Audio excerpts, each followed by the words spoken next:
Section 1 of The Art of Money Getting, or Golden Rules for Making Money, by P.T. Barnum.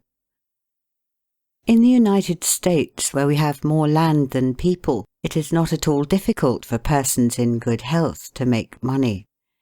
In this comparatively new field, there are so many avenues of success open, so many vocations which are not crowded, that any person of either sex who is willing, at least for the time being, to engage in any respectable occupation that offers, may find lucrative employment. Those who really desire to attain an independence have only to set their minds upon it and adopt the proper means, as they do in regard to any other object which they wish to accomplish, and the thing is easily done.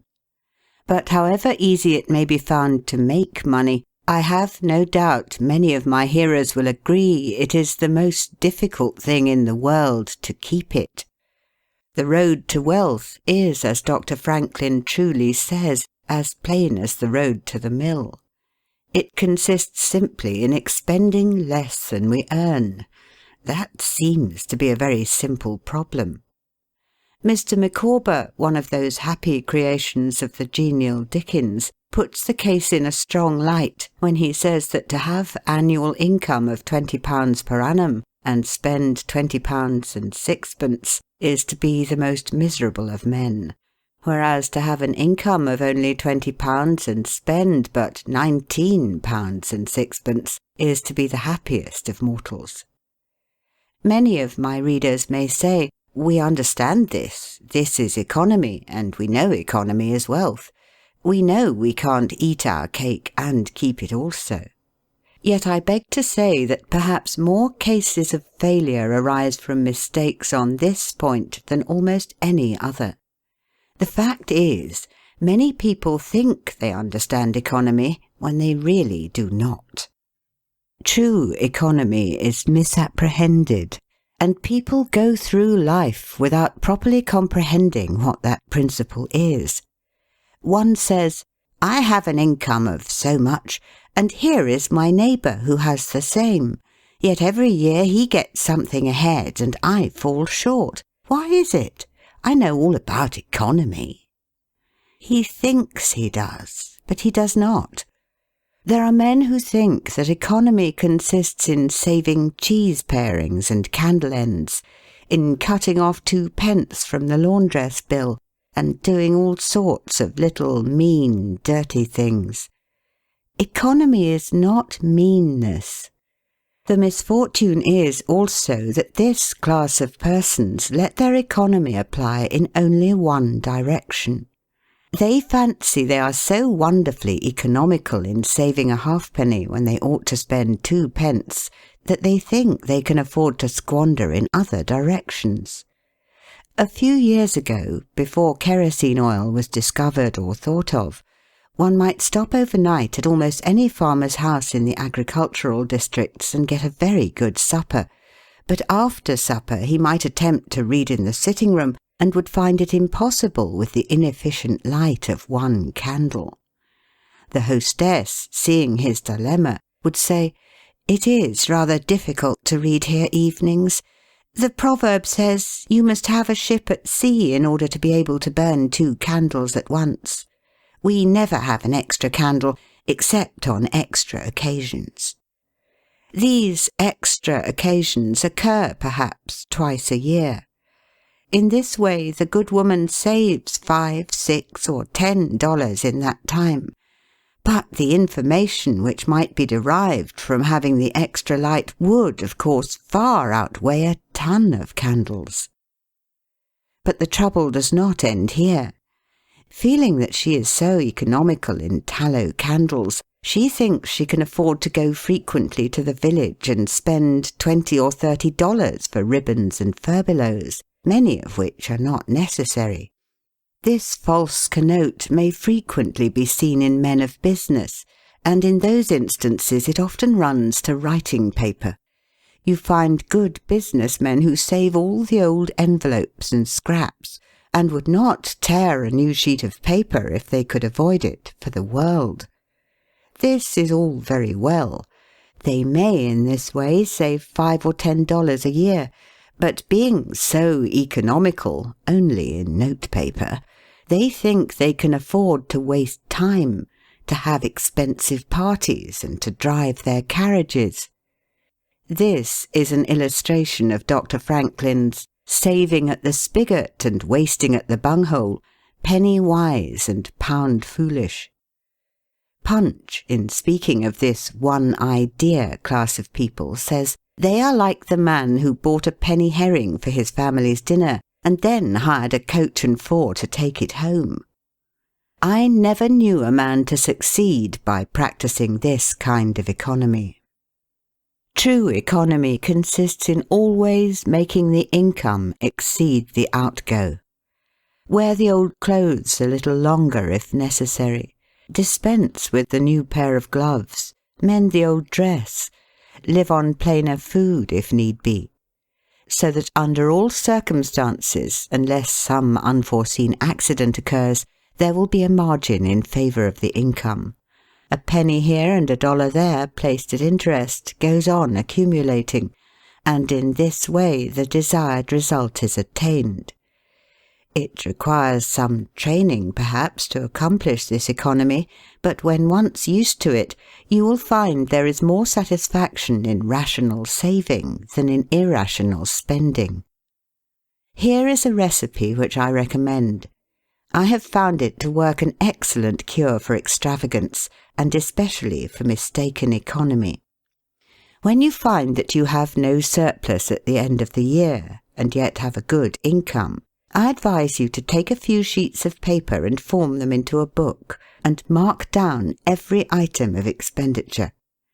Post it every day or week in 2 columns, one headed Necessaries or even Comforts, and the other headed Luxuries, and you will find that the latter column will be double, treble, and frequently 10 times greater than the former. The real comforts of life cost but a small portion of what most of us can earn. Dr. Franklin says, quote, "It is the eyes of others and not our own eyes which ruin us. If all the world were blind except myself, I should not care for fine clothes or furniture." End quote. It is the fear of what Mrs. Grundy may say that keeps the noses of many worthy families to the grindstone. In America, many persons like to repeat, "We are all free and equal," but it is a great mistake in more senses than one. That we are born free and equal is a glorious truth in one sense. Yet we are not all born equally rich, and we never shall be. One may say, there is a man who has an income of $50,000 per annum, while I have but $1,000. I knew that fellow when he was poor like myself. Now he is rich and thinks he is better than I am. I will show him that I am as good as he is. I will go and buy a horse and buggy. No, I cannot do that. But I will go and hire one and ride this afternoon on the same road that he does, and thus prove to him that I am as good as he is. My friend, you need not take that trouble. You can easily prove that you are as good as he is. You have only to behave as well as he does. But you cannot make anybody believe that you are as rich as he is. Besides, if you put on these airs, and waste your time and spend your money, your poor wife will be obliged to scrub her fingers off at home and buy her tea 2 ounces at a time and everything else in proportion, in order that you may keep up appearances and, after all, deceive nobody. On the other hand, Mrs. Smith may say that her next-door neighbour married Johnson for his money, and everybody says so. She has a nice $1,000 camel's hair shawl, and she will make Smith get her an imitation one, and she will sit in a pew right next to her neighbour in church in order to prove that she is her equal. My good woman, you will not get ahead in the world if your vanity and envy thus take the lead. In this country, where we believe the majority ought to rule, we ignore that principle in regard to fashion, and let a handful of people calling themselves the aristocracy run up a false standard of perfection, and in endeavouring to rise to that standard, we constantly keep ourselves poor, all the time digging away for the sake of outside appearances. How much wiser to be a law unto ourselves and say, we will regulate our outgo by our income and lay up something for a rainy day. People ought to be as sensible on the subject of money getting as on any other subject. Like causes produces like effects. You cannot accumulate a fortune by taking the road that leads to poverty. It needs no prophet to tell us that those who live fully up to their means, without any thought of a reverse in this life, can never attain a pecuniary independence. Men and women accustomed to gratify every whim and caprice will find it hard at first to cut down their various unnecessary expenses, and will feel it a great self-denial to live in a smaller house than they have been accustomed to, with less expensive furniture, less company, less costly clothing, fewer servants, a less number of balls, parties, theatre-goings, carriage ridings, pleasure excursions, cigar smokings, liquor drinkings, and other extravagances. But after all, if they will try the plan of laying by a nest egg, or in other words, a small sum of money at interest or judiciously invested in land, they will be surprised at the pleasure to be derived from constantly adding to their little pile, as well as from all the economical habits which are engendered by this course. The old suit of clothes and the old bonnet and dress will answer for another season. The croton or spring water taste better than champagne. A cold bath and a brisk walk will prove more exhilarating than a ride in the finest coach. A social chat, an evening's reading in the family circle, or an hour's play of hunt the slipper and blind man's buff will be far more pleasant than a $50 or $500 party, when the reflection on the difference in cost is indulged in by those who begin to know the pleasures of saving.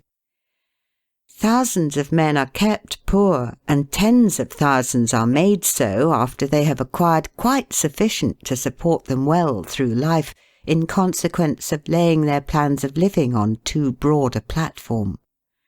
Some families expend $20,000 per annum, and some much more, and would scarcely know how to live on less, while others secure more solid enjoyment frequently on a 20th part of that amount. Prosperity is a more severe ordeal than adversity, especially sudden prosperity. Easy come, easy go is an old and true proverb. A spirit of pride and vanity, when permitted to have full sway, is the undying cankerworm which gnaws the very vitals of a man's worldly possessions, let them be small or great, hundreds or millions. Many persons, as they begin to prosper, immediately expand their ideas and commence expending for luxuries, until in a short time their expenses swallow up their income, and they become ruined in their ridiculous attempts to keep up appearances and make a sensation. I know a gentleman of fortune who says that when he first began to prosper, his wife would have a new and elegant sofa. That sofa, he says, cost me $30,000. When the sofa reached the house, it was found necessary to get chairs to match, then sideboards, carpets, and tables to correspond with them, and so on through the entire stock of furniture, when at last it was found that the house itself was quite too small and old-fashioned for the furniture, and a new one was built to correspond with the new purchases. Thus, added my friend, summing up an outlay of $30,000 caused by that single sofa, and saddling on me in the shape of servants, equipage, and the necessary expenses attendant upon keeping up a fine establishment, a yearly outlay of $11,000, and a tight pinch at that. Whereas 10 years ago we lived with much more real comfort, because with much less care on as many hundreds. The truth is, he continued, that sofa would have brought me to inevitable bankruptcy had not a most unexampled title to prosperity kept me above it, and had I not checked the natural desire to cut a dash. The foundation of success in life is good health.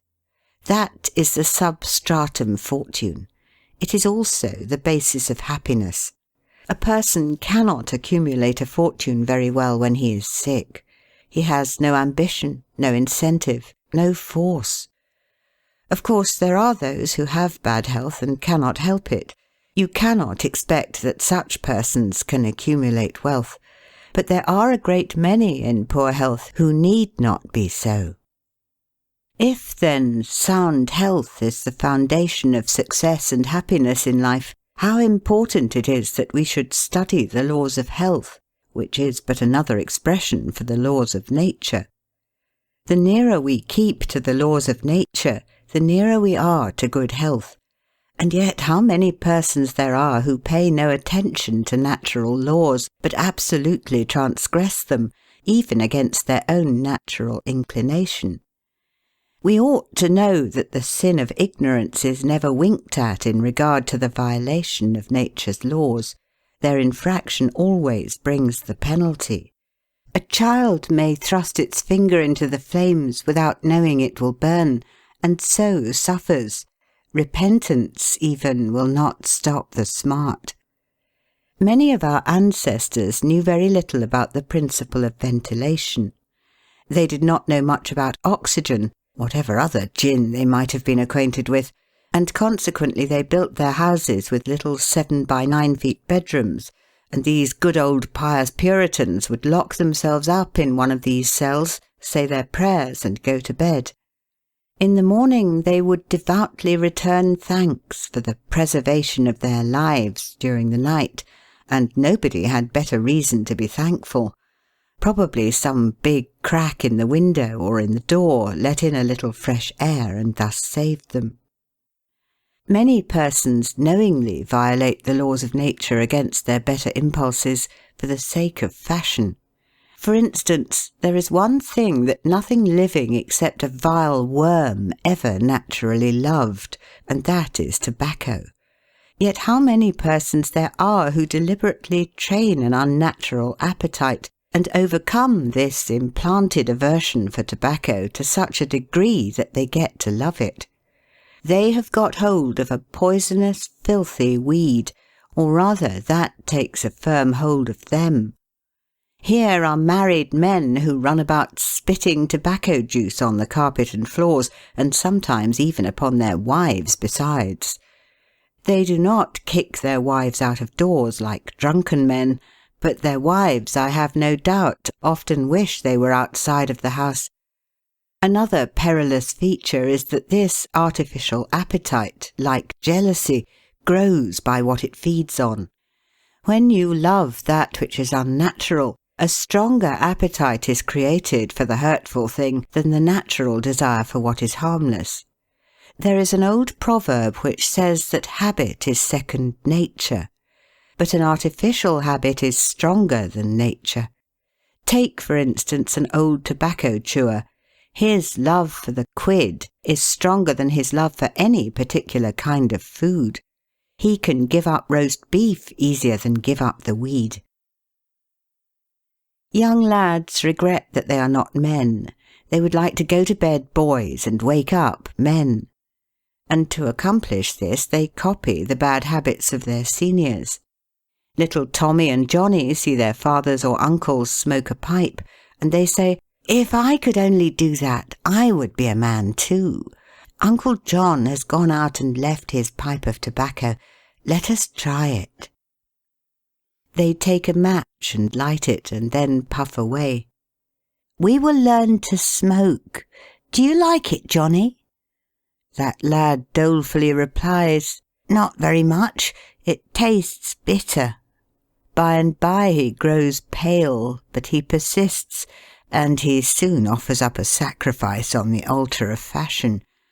But the boys stick to it and persevere until at last they conquer their natural appetites and become the victims of acquired tastes. I speak by the book, for I have noticed its effects on myself, having gone so far as to smoke 10 or 15 cigars a day, although I have not used the weed during the last 14 years, and never shall again. The more a man smokes, the more he craves smoking. The last cigar smoked simply excites the desire for another, and so on incessantly.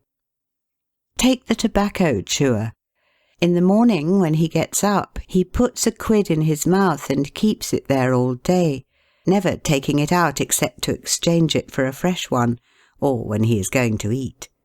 Oh yes, at intervals during the day and evening, many a chewer takes out the quid and holds it in his hand long enough to take a drink, and then pop it goes back again.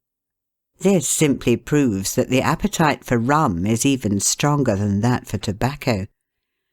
When the tobacco chewer goes to your country seat and you show him your grapery and fruit house and the beauties of your garden, when you offer him some fresh ripe fruit and say, "My friend, I have got here the most delicious apples and pears and peaches and apricots.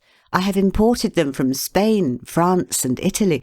Just see those luscious grapes.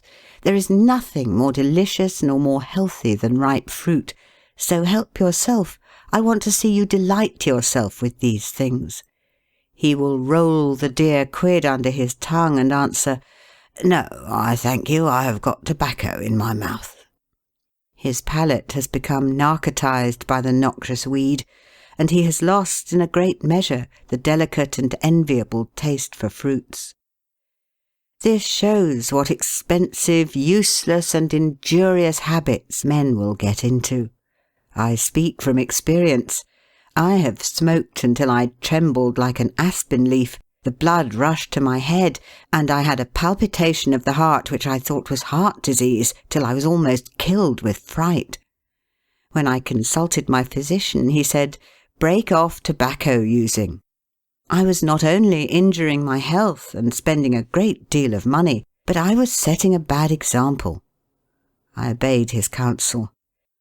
No young man in the world ever looked so beautiful as he thought he did behind a 15-cent cigar or a meerschaum. These remarks apply with tenfold force to the use of intoxicating drinks. To make money requires a clear brain. A man has got to see that 2 and 2 make 4. He must lay all his plans with reflection and forethought, and closely examine all the details and the ins and outs of business. As no man can succeed in business unless he has a brain to enable him to lay his plans, and reason to guide him in their execution, so no matter how bountifully a man may be blessed with intelligence, if the brain is muddled and his judgment warped by intoxicating drinks, it is impossible for him to carry on business successfully. How many good opportunities have passed, never to return, while a man was sipping a social glass with his friend? How many foolish bargains have been made under the influence of the nervine, which temporarily makes its victim think he is rich?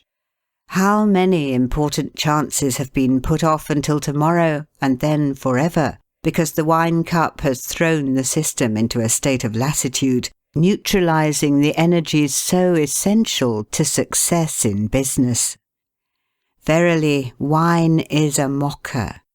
The use of intoxicating drinks as a beverage is as much an infatuation as is the smoking of opium by the Chinese, and the former is quite as destructive to the success of the businessman as the latter. It is an unmitigated evil, utterly indefensible in the light of philosophy, religion, or good sense. It is the parent of nearly every other evil in our country. End of section 1. Section 2 of The Art of Money Getting by P.T. Barnum. Don't mistake your vocation. The safest plan, and the one most sure of success for the young man starting in life, is to select the vocation which is most congenial to his tastes. Parents and guardians are often quite too negligent in regard to this. It is very common for a father to say, for example, "I have 5 boys. I will make Billy a clergyman, John a lawyer, Tom a doctor, and Dick a farmer." He then goes into town and looks about to see what he will do with Sammy. He returns home and says, "Sammy, I see watchmaking is a nice genteel business. I think I will make you a goldsmith." He does this regardless of Sam's natural inclinations or genius. We are all, no doubt, born for a wise purpose. There is as much diversity in our brains as in our countenances. Some are born natural mechanics, while some have great aversion to machinery. Let a dozen boys of 10 years get together, and you will soon observe 2 or 3 are whittling out some ingenious device, working with locks or complicated machinery. When they were but 5 years old, their father could find no toy to please them like a puzzle. They are natural mechanics. But the other 8 or 9 boys have different aptitudes. I belong to the latter class. I never had the slightest love for mechanism. On the contrary, I have a sort of abhorrence for complicated machinery. I never had ingenuity enough to whittle a cider tap so it would not leak. I never could make a pen that I could write with, or understand the principle of a steam engine. If a man was to take such a boy as I was and attempt to make a watchmaker of him, the boy might, after an apprenticeship of 5 or 7 years, be able to take apart and put together a watch. But all through life he would be working uphill and seizing every excuse for leaving his work and idling away his time. Watchmaking is repulsive to him. Unless a man enters upon the vocation intended for him by nature and best suited to his peculiar genius, he cannot succeed. I am glad to believe that the majority of persons do find their right vocation. Yet we see many who have mistaken their calling, from the blacksmith up or down to the clergyman. You will see, for instance, that extraordinary linguist, the learned blacksmith, who ought to have been a teacher of languages, and you may have seen lawyers, doctors, and clergymen who were better fitted by nature for the anvil or the lapstone. Select the right location. After securing the right vocation, you must be careful to select the proper location. You may have been cut out for a hotel keeper, and they say it requires a genius to know how to keep a hotel. You might conduct a hotel like clockwork and provide satisfactorily for 500 guests every day. Yet if you should locate your house in a small village where there is no railroad communication or public travel, the location would be your ruin. It is equally important that you do not commence business where there are already enough to meet all demands in the same occupation. I remember a case which illustrates this subject. When I was in London in 1858, I was passing down Holborn with an English friend and came to the penny shows. They had immense cartoons outside, portraying the wonderful curiosities to be seen, all for a penny. Being a little in the show line myself, I said, "Let us go in here." We soon found ourselves in the presence of the illustrious showman, and he proved to be the sharpest man in that line I had ever met. He told us some extraordinary stories in reference to his bearded ladies, his albinos, and his armadillos, which we could hardly believe, but thought it better to believe it than look after the proof. He finally begged to call our attention to some wax statuary, and showed us a lot of the dirtiest and filthiest wax figures imaginable. They looked as if they had not seen water since the deluge. "What is there so wonderful about your statuary?" I asked. "I beg you not to speak so satirically," he replied. "Sir, these are not Madame Tussaud's wax figures, all covered with gilt and tinsel and imitation diamonds, and copied from engravings and photographs. Mine, sir, were taken from life. Whenever you look upon one of those figures, you may consider that you are looking upon the living individual." Glancing casually at them, I saw one labelled Henry VIII, and feeling a little curious upon seeing that it looked like Calvin Edson, the living skeleton, I said, "Do you call that Henry VIII?" He replied, "Certainly, sir. It was taken from life at Hampton Court by special order of His Majesty on such a day." He would have given the hour of the day if I had insisted. I said, "Everybody knows that Henry VIII was a great stout old king, and that figure is lean and lank. What do you say to that?" "Why," he replied, "you would be lean and lank yourself if you sat there as long as he has." There was no resisting such arguments. I said to my English friend, "Let us go out. Do not tell him who I am. I show the white feather. He beats me." He followed us to the door, and seeing the rabble in the street, he called out, "Ladies and gentlemen, I beg to draw your attention to the respectable character of my visitors," pointing to us as we walked away. I called upon him a couple of days afterwards, told him who I was, and said, "My friend, you are an excellent showman, but you have selected a bad location." He replied, "This is true, sir. I feel that all my talents are thrown away. But what can I do?" "You can go to America," I replied. "You can give full play to your faculties over there. You will find plenty of elbow room in America. I will engage you for 2 years. After that you'll be able to go on your own account." He accepted my offer, and remained 2 years in my New York museum. He then went to New Orleans, and carried on a travelling show business during the summer. Today he is worth $60,000, simply because he selected the right vocation, and also secured the proper location. The old proverb says, 3 removes are as bad as a fire. But when a man is in the fire, it matters but little how soon or how often he removes. Avoid debt. Young men starting in life should avoid running into debt. There is scarcely anything that drags a person down like debt. It is a slavish position to get in, yet we find many a young man hardly out of his teens running in debt. He meets a chum and says, "Look at this, I have got trusted for a new suit of clothes." He seems to look upon the clothes as so much given to him. Well, it frequently is so, but if he succeeds in paying and then gets trusted again, he is adopting a habit which will keep him in poverty through life. Debt robs a man of his self-respect and makes him almost despise himself.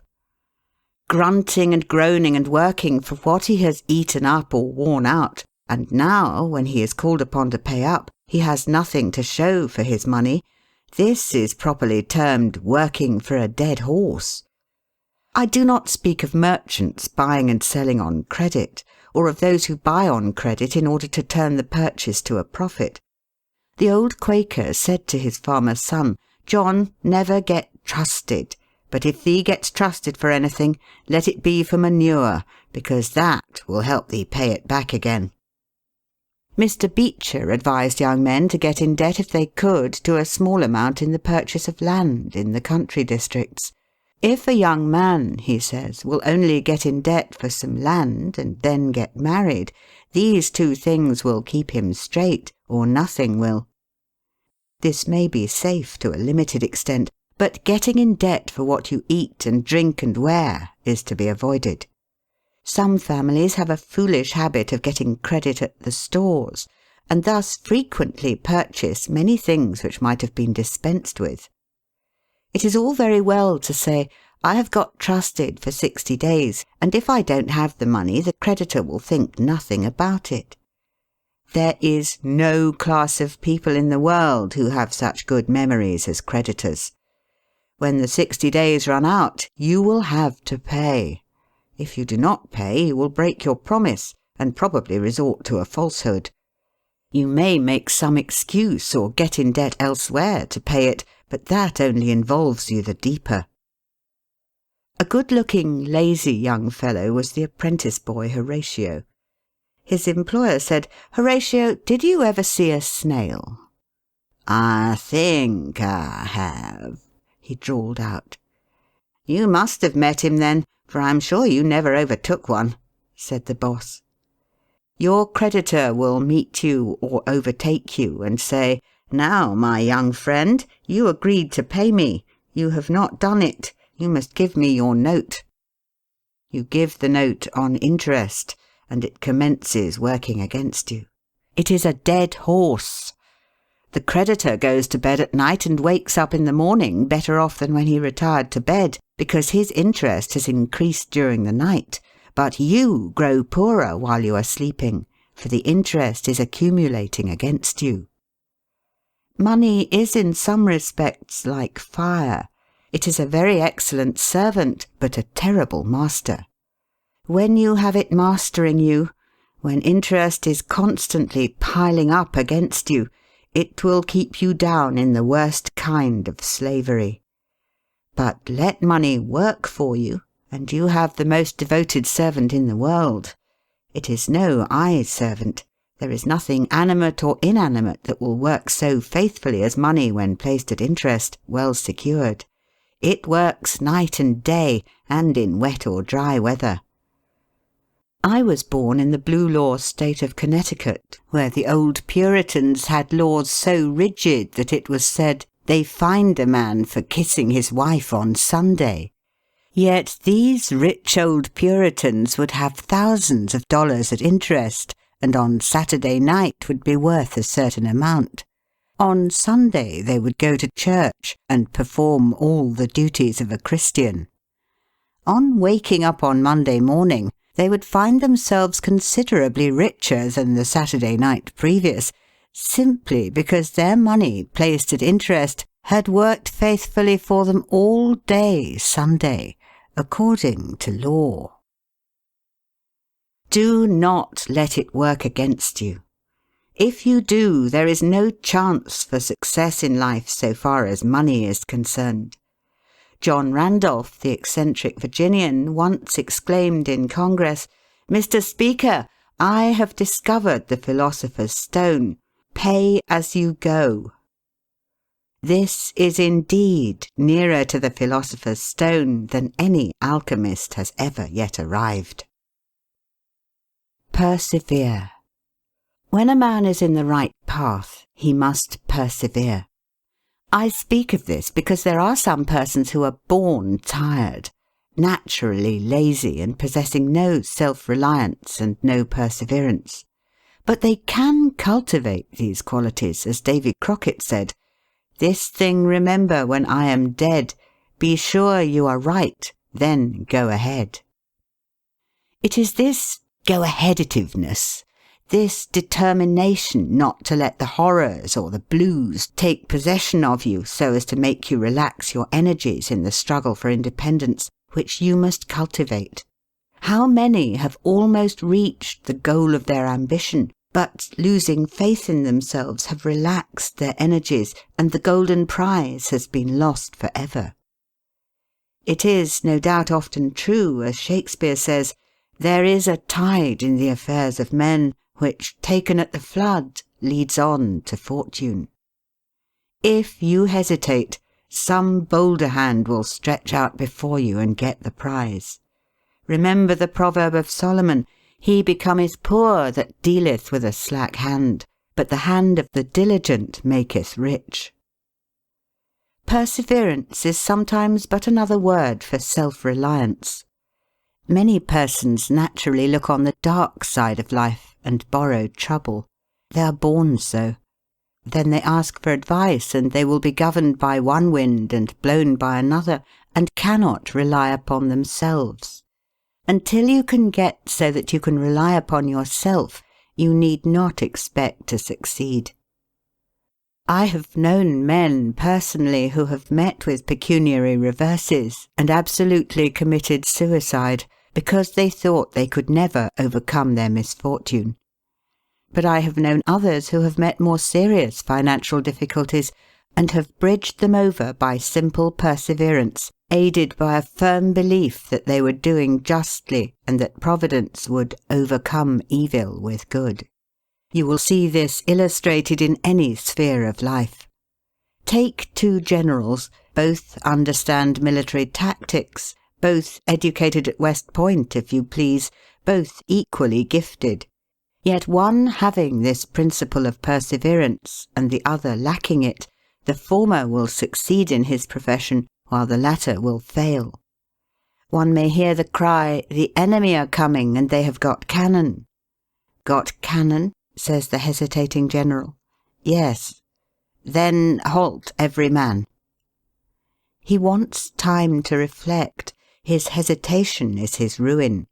The enemy passes unmolested or overwhelms him, while on the other hand the general of pluck, perseverance, and self-reliance goes into battle with a will, and amid the clash of arms, the booming of cannon, the shrieks of the wounded, and the moans of the dying, you will see this man persevering, going on, cutting and slashing his way through with unwavering determination, inspiring his soldiers to deeds of fortitude, valour, and triumph.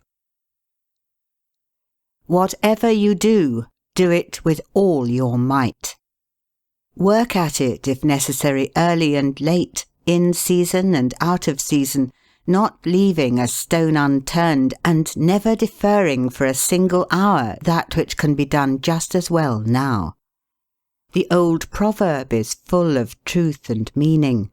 Whatever is worth doing at all is worth doing well. Many a man acquires a fortune by doing his business thoroughly, while his neighbour remains poor for life because he only half does it. Ambition, energy, industry, perseverance are indispensable requisites for success in business. Fortune always favours the brave and never helps a man who does not help himself. It won't do to spend your time like Mr. Micawber in waiting for something to turn up. To such men, one of two things usually turns up: the poorhouse or the jail.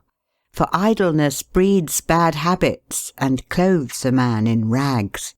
The poor spendthrift vagabond said to a rich man, "I have discovered there is money enough in the world for all of us, if it was equally divided.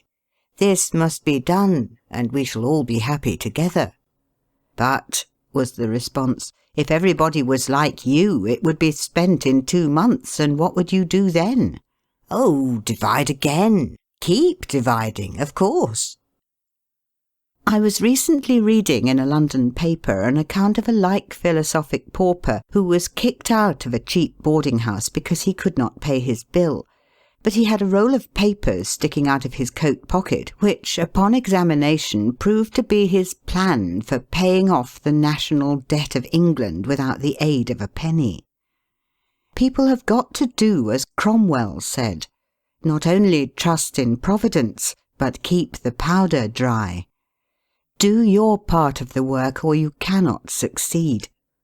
Mahomet one night, while encamping in the desert, overheard one of his fatigued followers remark, "I will loose my camel and trust it to God." "No, no, not so," said the Prophet. "Tie thy camel and trust it to God." Do all you can for yourselves, and then trust to Providence or luck or whatever you please to call it for the rest. Depend upon your own personal exertions. The eye of the employer is often worth more than the hands of a dozen employees. In the nature of things, an agent cannot be so faithful to his employer as to himself. Many who are employers will call to mind instances where the best employees have overlooked important points which could not have escaped their own observation as a proprietor. No man has a right to expect to succeed in life unless he understands his business, and nobody can understand his business thoroughly unless he learns it by personal application and experience. A man may be a manufacturer. He has got to learn the many details of his business personally. He will learn something every day, and he will find he will make mistakes nearly every day. And these very mistakes are helps to him in the way of experiences, if he but heeds them. He will be like the Yankee tin peddler, who, having been cheated as to quality in the purchase of his merchandise, said, "All right, there's a little information to be gained every day. I will never be cheated in that way again." Thus a man buys his experience, and it is the best kind if not purchased at too dear a rate. I hold that every man should, like Cuvier, the French naturalist, thoroughly know his business. So proficient was he in the study of natural history that you might bring to him the bone or even a section of a bone of an animal which he had never seen described, and, reasoning from analogy, he would be able to draw a picture of the object from which the bone had been taken. On one occasion his students attempted to deceive him. They rolled one of their number in a cow skin and put him under the professor's table as a new specimen. When the philosopher came into the room, some of the students asked him what animal it was. Suddenly the animal said, "I am the devil, and I am going to eat you." It was but natural that Cuvier should desire to classify this creature, and examining it intently, he said, "Divided hoof, graminivorous. It cannot be done." He knew that an animal with a split hoof must live upon grass and grain or other kind of vegetation, and would not be inclined to eat flesh, dead or alive, so he considered himself perfectly safe. The possession of a perfect knowledge of your business is an absolute necessity in order to ensure success. Among the maxims of the elder Rothschild was one, an apparent paradox: be cautious and bold. This seems to be a contradiction in terms, but it is not, and there is great wisdom in the maxim. It is, in fact, a condensed statement of what I have already said. It is to say, you must exercise your caution in laying your plans, but be bold in carrying them out. A man who is all caution will never dare to take hold and be successful, and a man who is all boldness is merely reckless and must eventually fail. A man may go on 'change and make $50,000 or $100,000 in speculating in stocks at a single operation, but if he has simple boldness without caution, it is mere chance, and what he gains today he will lose tomorrow. You must have both the caution and the boldness to ensure success. The Rothschilds have another maxim: never have anything to do with an unlucky man or place. That is to say, never have anything to do with a man or place which never succeeds, because although a man may appear to be honest and intelligent, yet if he tries this or that thing and always fails, it is on account of some fault or infirmity that you may not be able to discover, but nevertheless which must exist. There is no such thing in the world as luck. There never was a man who could go out in the morning and find a purse full of gold in the street today, and another tomorrow, and so on, day after day. He may do so once in his life, but so far as mere luck is concerned, he is as liable to lose it as to find it. Like causes produce like effects. If a man adopts the proper methods to be successful, luck will not prevent him. If he does not succeed, there are reasons for it, although perhaps he may not be able to see them. Use the best tools.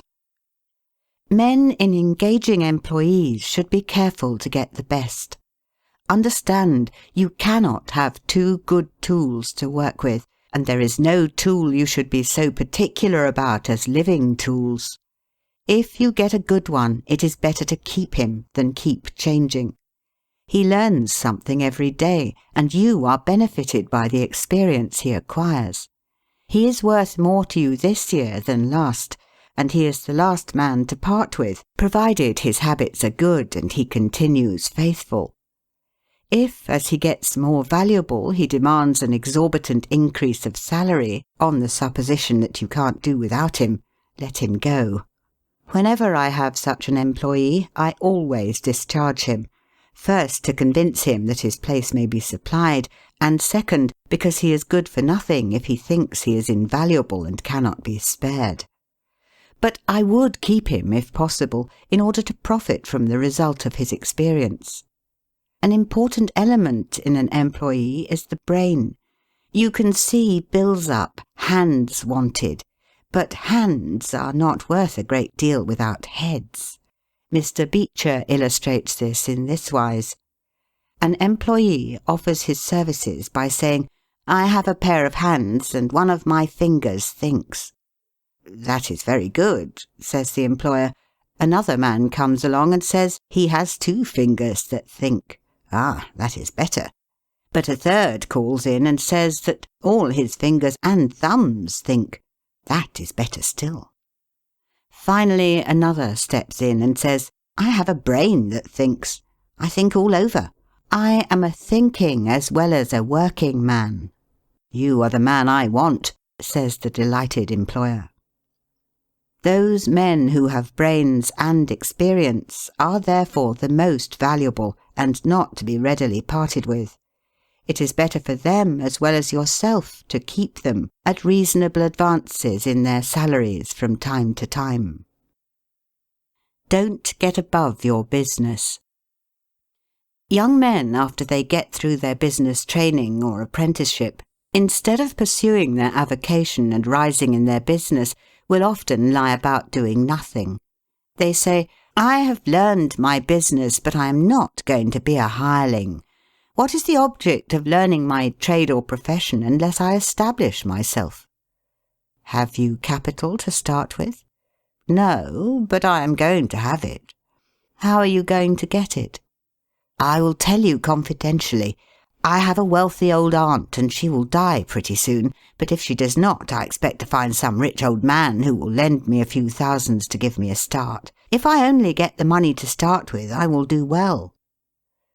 There is no greater mistake than when a young man believes he will succeed with borrowed money. Why? Because every man's experience coincides with that of Mr. Astor, who said, it was more difficult for him to accumulate his first $1,000 than all the succeeding millions that made up his colossal fortune. Money is good for nothing unless you know the value of it by experience. Give a boy $20,000 and put him in business, and the chances are that he will lose every dollar of it before he is a year older. Like buying a ticket in the lottery and drawing a prize, it is easy come, easy go. He does not know the value of it. Nothing is worth anything unless it costs effort. Without self-denial and economy, patience and perseverance, and commencing with capital which you have not earned, you are not sure to succeed in accumulating.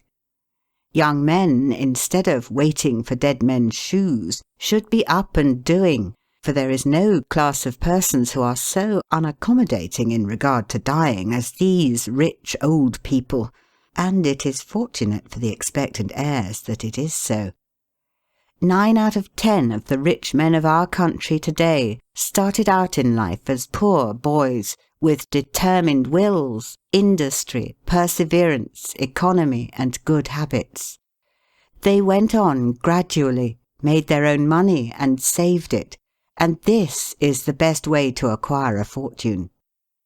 Stephen Girard started life as a poor cabin boy and died worth $9 million. A.T. Stewart was a poor Irish boy. Now he pays taxes on $1.5 million of income per year. John Jacob Astor was a poor farmer boy and died worth 20 millions.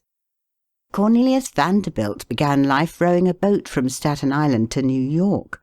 Now he presents our government with a steamship worth $1 million, and he is worth 50 millions. There is no royal road to learning, says the proverb, and I may say it is equally true, there is no royal road to wealth. But I think there is a royal road to both. The road to learning is a royal one. The road that enables the student to expand his intellect and add every day to his stock of knowledge until, in the pleasant process of intellectual growth, he is able to solve the most profound problems, to count the stars, to analyze every atom of the globe, and to measure the firmament. This is a regal highway, and it is the only road worth travelling. So, in regard to wealth. Go on in confidence, study the rules, and above all things, study human nature. For the proper study of mankind is man. And you will find that while expanding the intellect and the muscles, your enlarged experience will enable you every day to accumulate more and more principle, which will increase itself by interest and otherwise, until you arrive at a state of independence. You will find, as a general thing, that the poor boys get rich and the rich boys get poor. For instance, a rich man at his decease leaves a large estate to his family.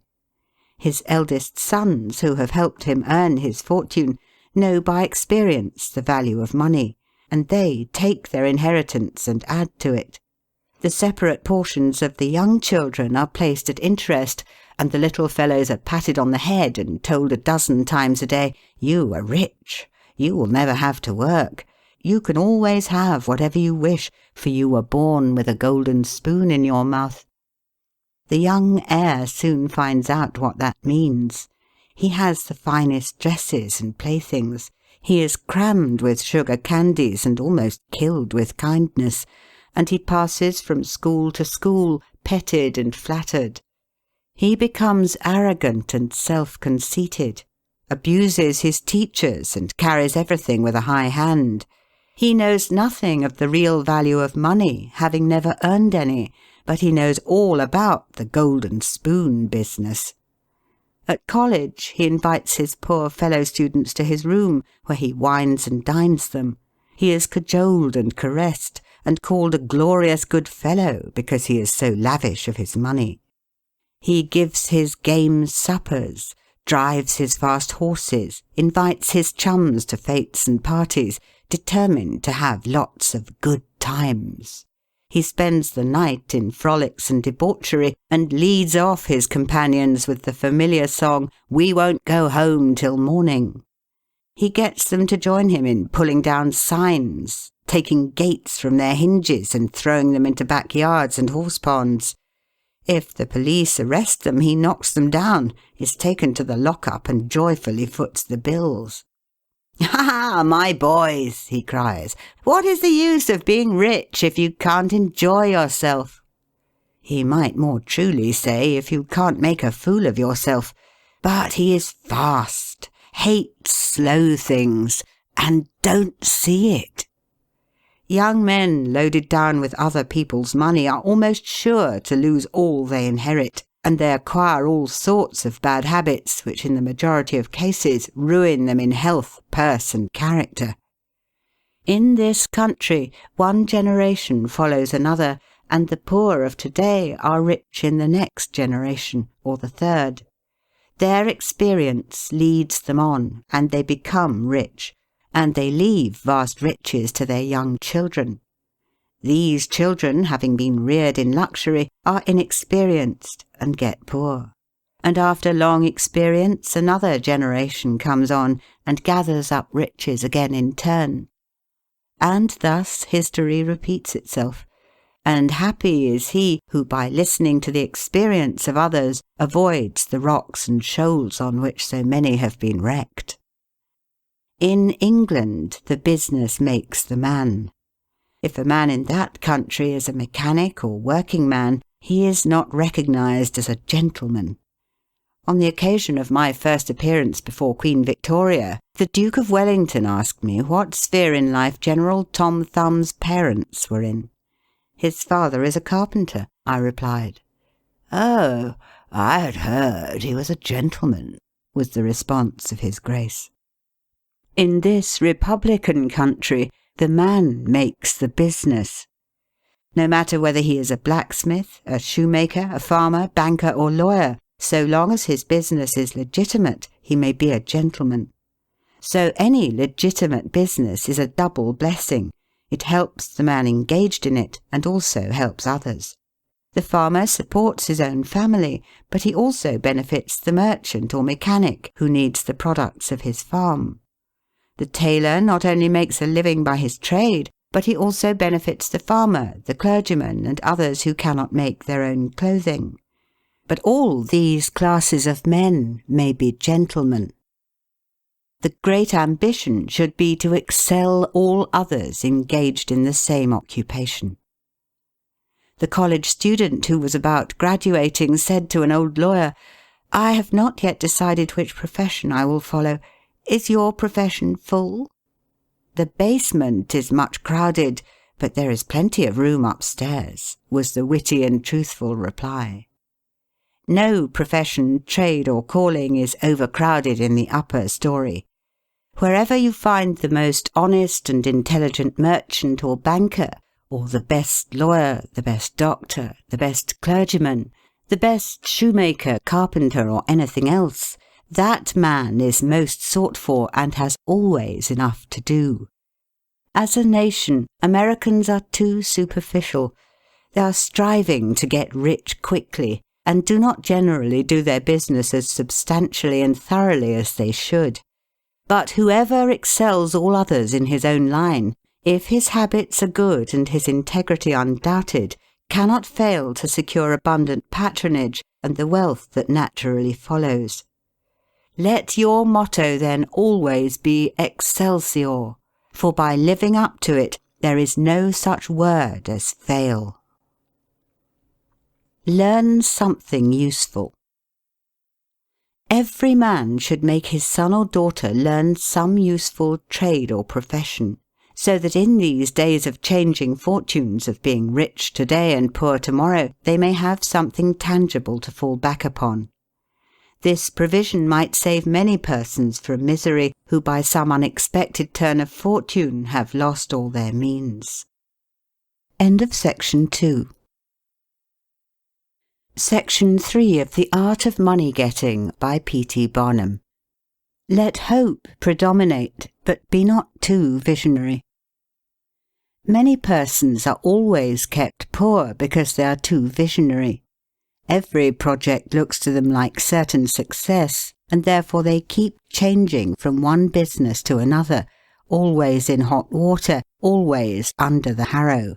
The plan of counting the chickens before they are hatched is an error of ancient date, but it does not seem to improve by age. Do not scatter your powers. Engage in one kind of business only, and stick to it faithfully until you succeed, or until your experience shows that you should abandon it. A constant hammering on one nail will generally drive it home at last, so that it can be clinched.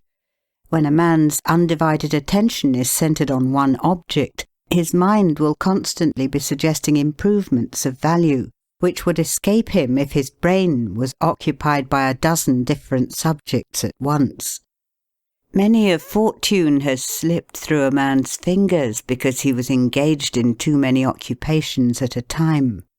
There is good sense in the old caution against having too many irons in the fire at once. Be systematic. Men should be systematic in their business. A person who does business by rule, having a time and place for everything, doing his work promptly, will accomplish twice as much and with half the trouble of him who does it carelessly and slipshod. By introducing system into all your transactions, doing one thing at a time, always meeting appointments with punctuality, you find leisure for pastime and recreation, whereas the man who only half does one thing and then turns to something else and half does that will have his business at loose ends and will never know when his day's work is done, for it never will be done. Of course, there is a limit to all these rules. We must try to preserve the happy medium, for there is such a thing as being too systematic. There are men and women, for instance, who put away things so carefully that they can never find them again. It is too much like the red tape formality at Washington and Mr. Dickens' circumlocution office, all theory and no result. When the Astor House was first started in New York City, it was undoubtedly the best hotel in the country. The proprietors had learned a good deal in Europe regarding hotels, and the landlords were proud of the rigid system which pervaded every department of their great establishment. When 12 o'clock at night had arrived and there were a number of guests around, one of the proprietors would say, "Touch that bell, John." And in 2 minutes, 60 servants with a water bucket in each hand would present themselves in the hall. "This," said the landlord, addressing his guests, "is our fire bell. It will show you we are quite safe here. We do everything systematically." This was before the Croton water was introduced into the city. But they sometimes carried their system too far.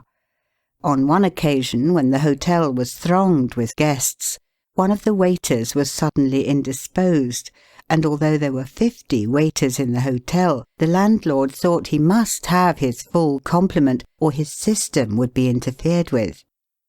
Just before dinner time he rushed downstairs and said, "There must be another waiter. I am 1 waiter short. What can I do?" He happened to see Boots, the Irishman. "Pat," said he, "wash your hands and face. Take that white apron and come into the dining room in 5 minutes." Presently Pat appeared as required, and the proprietor said, "Now, Pat, you must stand behind these 2 chairs and wait on the gentleman who will occupy them. Did you ever act as a waiter?" "I know all about it, sure, but I never did it." Like the Irish pilot, on one occasion when the captain, thinking he was considerably out of his course, asked, "Are you certain you understand what you are doing?" Pat replied, "Sure, and I knows every rock in the channel." That moment, bang thumped the vessel against a rock. "Bejabers, and that is one of 'em," continued the pilot. But to return to the dining room. "Pat," said the landlord, "here we do everything systematically. You must first give the gentlemen each a plate of soup, and when they've finished that, ask them what they will have next." Pat replied, "And I understand perfectly the virtues of system." Very soon in came the guests. The plates of soup were placed before them. One of Pat's 2 gentlemen ate his soup. The other did not care for it. He said, "Waiter, take this plate away and bring me some fish." Pat looked at the untasted plate of soup, and remembering the injunctions of the landlord in regard to system, replied, "Not till ye have ate your soup." Of course that was carrying system entirely too far. Read the newspapers. Always take a trustworthy newspaper, and thus keep thoroughly posted in regard to the transactions of the world. He who is without a newspaper is cut off from his species. In these days of telegraphs and steam, many important inventions and improvements in every branch of trade are being made, and he who don't consult the newspapers will soon find himself and his business left out in the cold. Beware of outside operations. We sometimes see men who have obtained fortunes suddenly become poor. In many cases this arises from intemperance, and often from gaming and other bad habits. Frequently it occurs because a man has been engaged in outside operations of some sort. When he gets rich in his legitimate business, he is told of a grand speculation where he can make a score of thousands. He is constantly flattered by his friends, who tell him that he is born lucky, that everything he touches turns into gold. Now, if he forgets that his economical habits, his rectitude of conduct, and a personal attention to a business which he understood caused his success in life, he will listen to the siren voices. He says, "I will put in $20,000, I have been lucky, and my good luck will soon bring me back $60,000. A few days elapse, and it is discovered he must put in $10,000 more. Soon after, he is told it is all right, but certain matters not foreseen require an advance of $20,000 more, which will bring him a rich harvest.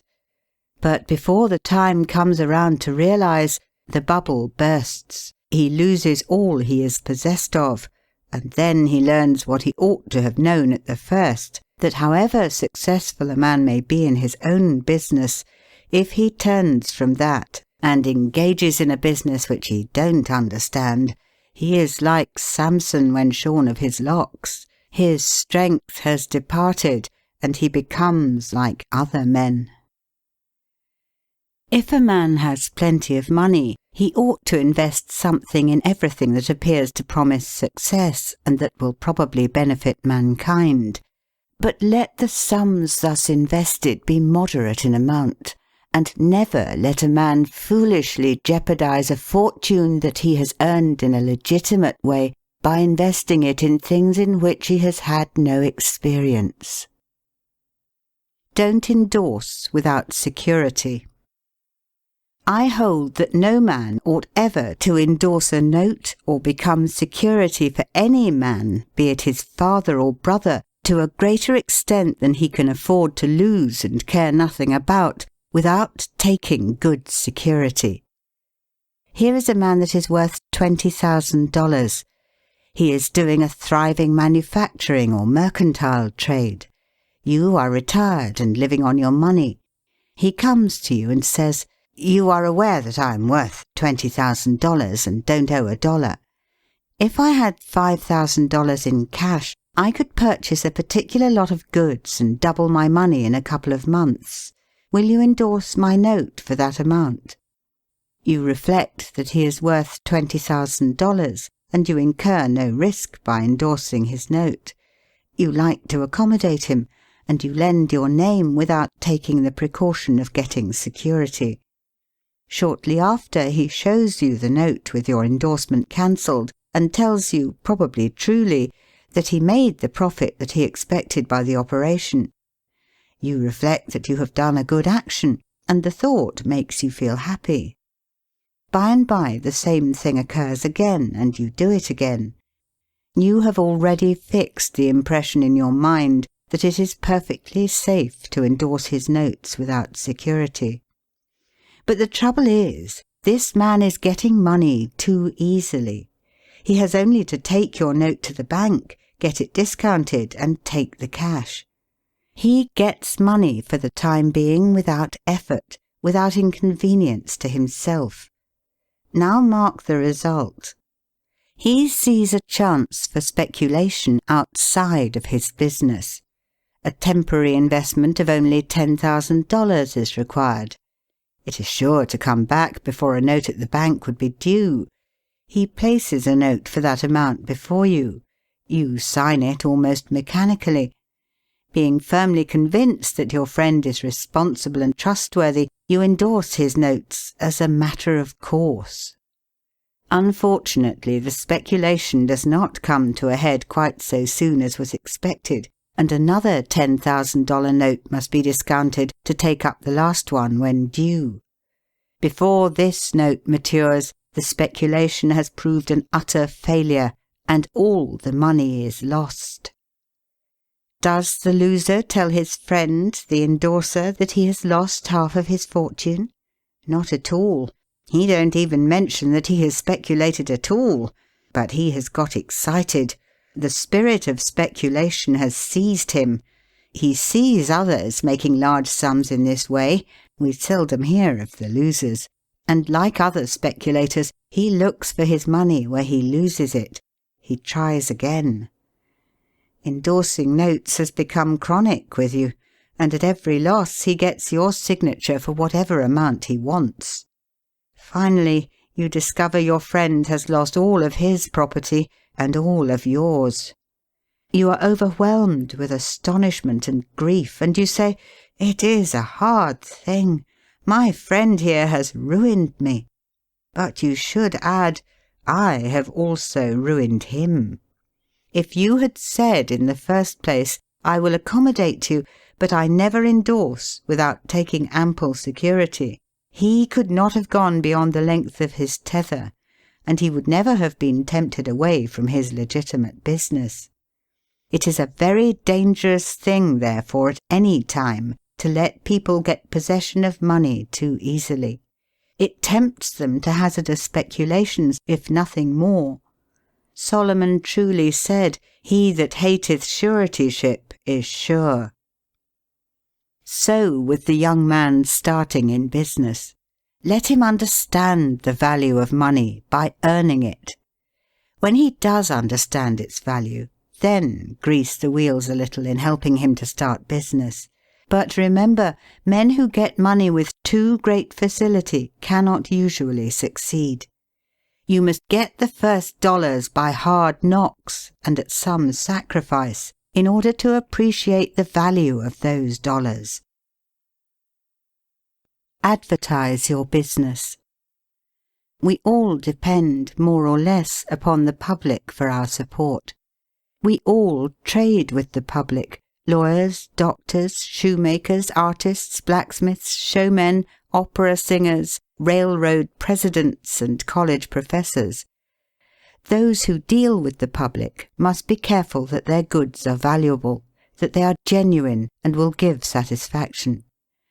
When you get an article which you know is going to please your customers, and that when they have tried it they will feel they have got their money's worth, then let the fact be known that you have got it. Be careful to advertise it in some shape or other, because it is evident that if a man has ever so good an article for sale and nobody knows it, it will bring him no return. In a country like this, where nearly everybody reads and where newspapers are issued and circulated in editions of 5,000 to 200,000, it would be very unwise if this channel was not taken advantage of to reach the public in advertising. A newspaper goes into the family and is read by wife and children as well as the head of the house. Hence hundreds and thousands of people may read your advertisement while you are attending to your routine business. Many perhaps read it while you are asleep. The whole philosophy of life is first sow, then reap. That is the way the farmer does. He plants his potatoes and corn and sows his grain and then goes about something else, and the time comes when he reaps. But he never reaps first and sows afterwards. This principle applies to all kinds of business and to nothing more eminently than to advertising. If a man has a genuine article, there is no way in which he can reap more advantageously than by sowing to the public in this way. He must, of course, have a really good article, and one which will please his customers. Anything spurious will not succeed permanently, because the public is wiser than many imagine. Men and women are selfish, and we all prefer purchasing where we can get the most for our money, and we try to find out where we can most surely do so. You may advertise a spurious article and induce many people to call and buy it once, but they will denounce you as an impostor and swindler, and your business will gradually die out and leave you poor. This is right. Few people can safely depend upon chance custom. You all need to have your customers return and purchase again. A man said to me, "I have tried advertising and did not succeed, yet I have a good article." I replied, "My friend, there may be exceptions to a general rule, but how do you advertise?" "I put it in a weekly newspaper 3 times and paid $1.50 for it."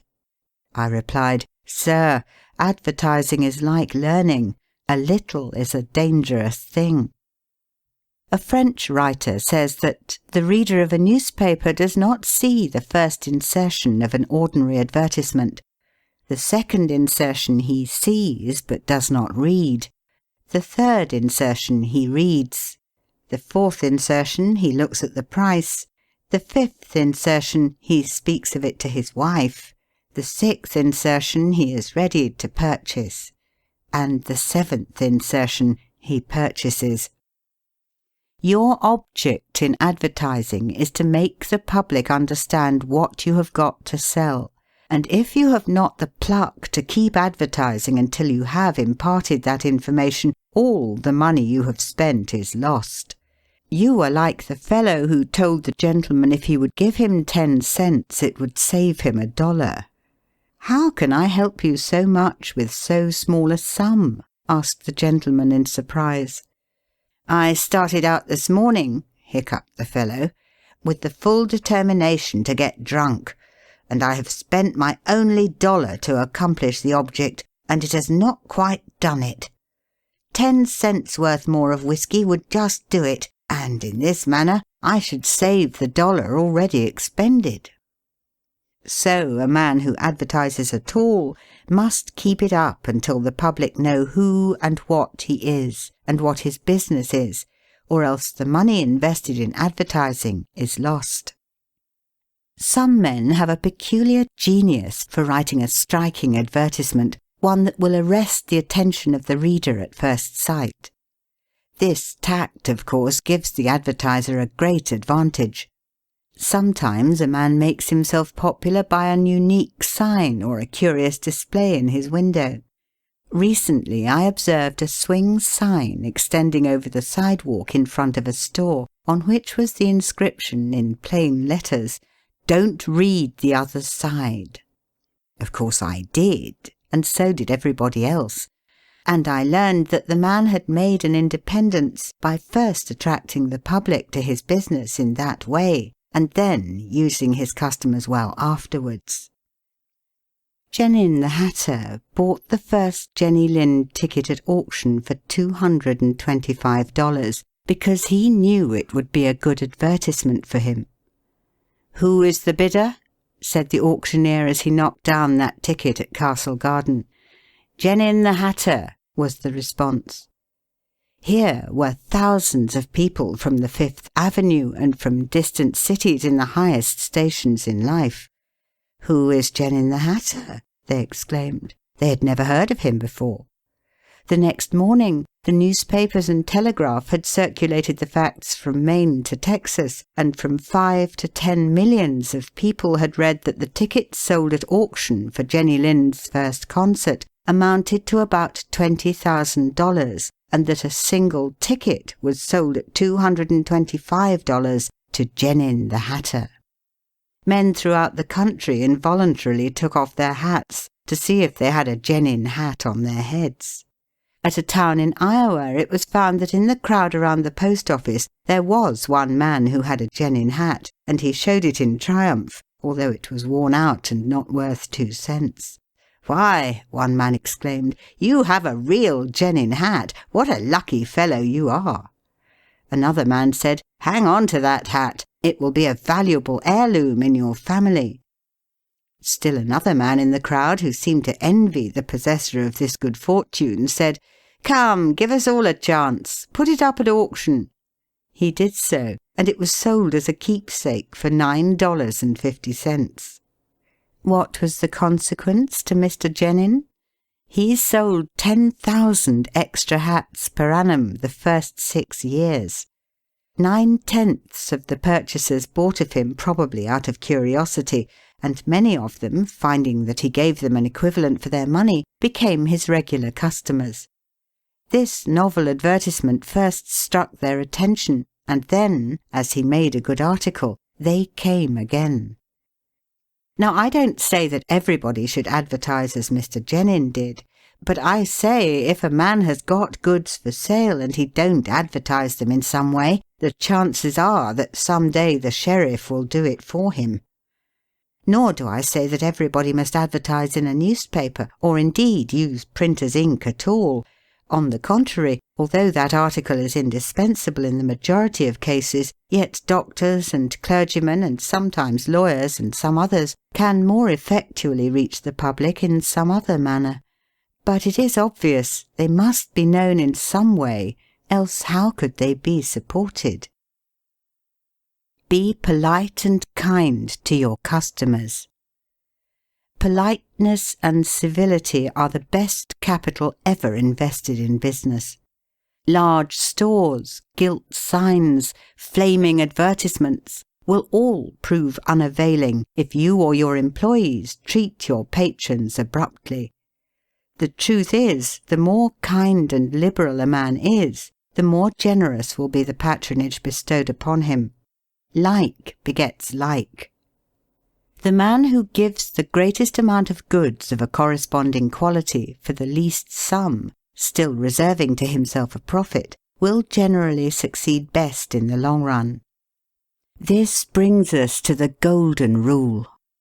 As ye would that men should do to you, do ye also to them. And they will do better by you than if you always treated them as if you wanted to get the most you could out of them for the least return. Men who drive sharp bargains with their customers, acting as if they never expected to see them again, will not be mistaken. They never will see them again as customers. People don't like to pay and get kicked also. One of the ushers in my museum once told me he intended to whip a man who was in the lecture room as soon as he came out. "What for?" I inquired. "Because he said I was no gentleman," replied the usher. "Never mind," I replied. "He pays for that, and you will not convince him you are a gentleman by whipping him. I cannot afford to lose a customer. If you whip him, he will never visit the museum again, and he will induce friends to go with him to other places of amusement instead of this, and thus, you see, I should be a serious loser." "But he insulted me," muttered the usher. "Exactly," I replied. "And if he owned the museum, and you had paid him for the privilege of visiting it, and he had then insulted you, there might be some reason in your resenting it. But in this instance, he is the man who pays, while we receive, and you must therefore put up with his bad manners." My usher laughingly remarked that this was undoubtedly the true policy, but he added that he should not object to an increase of salary if he was expected to be abused in order to promote my interests. Be charitable. Of course, men should be charitable, because it is a duty and a pleasure. But even as a matter of policy, if you possess no higher incentive, you will find that the liberal man will command patronage, while the sordid, uncharitable miser will be avoided. Solomon says, "There is that scattereth and yet increaseth, and there is that withholdeth more than meet, but it tendeth to poverty." Of course, the only true charity is that which is from the heart. The best kind of charity is to help those who are willing to help themselves. Promiscuous almsgiving, without inquiring into the worthiness of the applicant, is bad in every sense. But to search out and quietly assist those who are struggling for themselves is the kind that scattereth and yet increaseth. But don't fall into the idea that some persons practice of giving a prayer instead of a potato and a benediction instead of bread to the hungry. It is easier to make Christians with full stomachs than empty. Don't blab. Some men have a foolish habit of telling their business secrets. If they make money, they like to tell their neighbours how it was done. Nothing is gained by this, and ofttimes much is lost. Say nothing about your profits, your hopes, your expectations, your intentions. And this should apply to letters as well as to conversation. Goethe makes Mephistopheles say, "Never write a letter nor destroy one." Business men must write letters, but they should be careful what they put in them. If you are losing money, be specially cautious and not tell of it, or you will lose your reputation. Preserve your integrity. It is more precious than diamonds or rubies. The old miser said to his sons, "Get money. Get it honestly if you can, but get money." This advice was not only atrociously wicked, but it was the very essence of stupidity. It was as much as to say, if you find it difficult to obtain money honestly, you can easily get it dishonestly. Get it in that way. Poor fool! Not to know that the most difficult thing in life is to make money dishonestly. Not to know that our prisons are full of men who attempted to follow this advice. Not to understand that no man can be dishonest without soon being found out, and that when his lack of principle is discovered, nearly every avenue to success is closed against him forever. The public very properly shun all whose integrity is doubted. No matter how polite and pleasant and accommodating a man may be, none of us dare to deal with him if we suspect false weights and measures. Strict honesty not only lies at the foundation of all success in life financially, but in every other respect. Uncompromising integrity of character is invaluable. It secures to its possessor a peace and joy which cannot be attained without it, which no amount of money or houses and lands can purchase. A man who is known to be strictly honest may be ever so poor, but he has the purses of all the community at his disposal, for all know that if he promises to return what he borrows, he will never disappoint them. As a mere matter of selfishness, therefore, if a man had no higher motive for being honest, all will find that the maxim of Dr. Franklin can never fail to be true, that honesty is the best policy. To get rich is not always equivalent to being successful. There are many rich poor men, while there are many others, honest and devout men and women, who have never possessed so much money as some rich persons squander in a week, but who are nevertheless really richer and happier than any man can ever be while he is a transgressor of the higher laws of his being. The inordinate love of money, no doubt, may be and is the root of all evil, but money itself, when properly used, is not only a handy thing to have in the house, but affords the gratification of blessing our race by enabling its possessor to enlarge the scope of human happiness and human influence. The desire for wealth is nearly universal, and none can say it is not laudable, provided the possessor of it accepts its responsibilities and uses it as a friend to humanity. The history of money-getting, which is commerce, is a history of civilization, and wherever trade has flourished most, there too have art and science produced the noblest fruits. In fact, as a general thing, money-getters are the benefactors of our race. To them, in a great measure, are we indebted for our institutions of learning and of art, our academies, colleges, and churches. It is no argument against the desire for or the possession of wealth to say that there are sometimes misers who hoard money only for the sake of hoarding, and who have no higher aspiration than to grasp everything which comes within their reach. As we have sometimes hypocrites in religion and demagogues in politics, so there are occasionally misers among money-getters. These, however, are only exceptions to the general rule.